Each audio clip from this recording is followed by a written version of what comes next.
உத்தரப்பிரதேசத்துல மட்டும் கடந்த 10 மாசத்துல 111 பச்சை குழந்தைங்க இறந்திருக்கிறாங்க.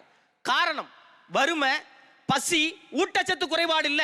அங்க இருக்கிற 134 தாய்மார்களை ஆய்வு பண்ணி சுஜாதா தேவ்ங்கிற பேராசிரியை சொல்றாங்க தாய்ப்பால்ல பூச்சிக்கொல்லின்னு. தாய்ப்பால்ல பூச்சிக்கொல்லியா? இது எப்படி சாத்தியம்னு கேட்டீங்கன்னா, விளைநிலங்கள்ல போடப்படுற வேதியியல் ரசாயனமும் களைக்கொல்லியும் பூச்சிக்கொல்லியும் பூஞ்சைக்கொல்லி தான் காரணம். அது அவ்வளவு ஆபத்துனா தடை பண்ணிட வேண்டியதானே. கடந்த ஏப்ரல் 27ஆம் தேதி கூட 27 பூச்சிக்கொல்லி ஆபத்தானதுன்னு அரசாங்கம் தடை பண்ணுது.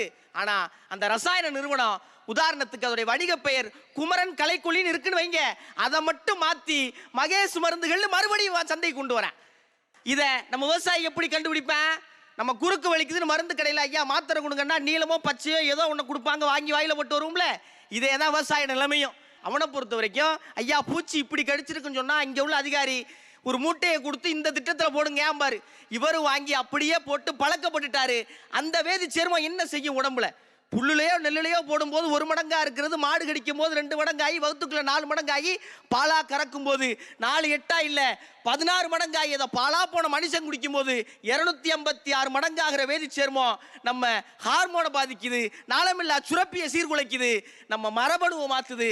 ஆண்களும் பெண்களும் மலட்டுத்தன்மை அடைய என்ன வேலை செய்யணுமோ அதை மிகச்சரியா செய்யுது. போதாத குறைக்கு தேசிய புற்றுநோய் பதிவு திட்ட ஆவணம் ஒரு அறிக்கை வெளியிடுறாங்க. 2020 மட்டும் ஆண்கள் 6,79,412 பேரும், பெண்கள் 7,12,758 பேரும் புற்றுநோயால பாதிக்கப்படுறாங்க. அதுல பெண்கள் 35% மார்பக புற்றுநோயால பாதிக்கப்படுறாங்க. இது புகையிலையால நினைச்சோம், இப்பதான் தெரியுது பூச்சிக்கொல்லி அதுக்கு காரணம்னு. இதே நிலைமை இழிச்சுச்சுன்னா இங்க கல்யாணம் பண்ற எல்லாரும் கருத்தரிப்பு மையங்களை நம்பித்தான் பண்ணணும்.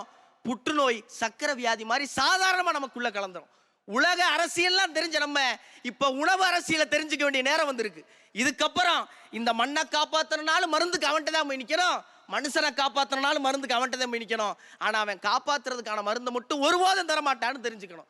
உயர்வுன்னு நினைச்ச உசுரா நினைச்ச தாய் மண்ணில் நினைச்சு என்ன செய்ய போறோம்? 50 வருஷத்துக்கு முன்னாடி பசுமை புரட்சி வந்தப்ப இயற்கை விவசாயத்தை விட மாட்டேன்னு அடம் பிடிச்ச விவசாயிகளுடைய அடுத்த தலைமுறை தான் இன்னைக்கு வேதியியல் ரசாயனத்துக்கு அடிமைப்பட்டு போய் கிடக்கிறோம். மறுபடியும் ஒரு பசுமை புரட்சி வரணும், அது இயற்கை விவசாயிகளுக்கானதா இருக்கணும். இந்த விவசாயிகளை அரசாங்கம் வாழ்வாதாரம் கொடுத்து உத்தரவாதம் கொடுக்கணும். இனி அந்த 111 குழந்தைங்க மாதிரி இந்த மண்ணில் ஒரு உசுரும் போகக்கூடாது. மாற்றத்துக்கான விதையை நான் விதைச்சிட்டேன், அதை அறுவடை பண்ண வேண்டியது உங்க பொறுப்பு. பார்த்து பண்ணுங்க, அதுலயாவது விஷம் இல்லாம இருக்கட்டும்.